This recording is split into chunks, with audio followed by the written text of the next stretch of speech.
Can you guys talk a little bit more about some of the different types of casting inspection and things that could be done on the back end here? Sure. So, for example, gauges, depending upon what industry or application your process or your casting is going through, you may need to have different types of gauges for testing purposes. So, whether it's a go, no-go gauge on threaded holes or checking a cast feature that is important to the end process or end use, as well as even doing some different types of so like we can do pressure decay testing. So you might need to have some type of gauge to help with the testing process, or even checking the degree, like for example, like if you need to do a profile check, having a gauge that can check the profile to make sure you're still receiving a good casting, different things like that. I'm gonna put you on the spot here.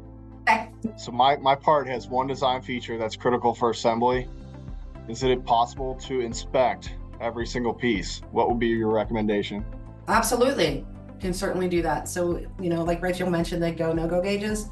If it's a tapped hole and that's critical and that's what makes your part function at its highest, then we absolutely will test that every time. We'd have, just like it's going back to the communication thing, is knowing that up front is super duper important. We want to know as much about the project as possible. Of course, we can pivot, right? We can be super agile when it comes to that, but we want to be, we want to know that up front, right? So we're capturing all the details of your project. So that way you're not inspecting every single part if it's not needed, right? That's correct.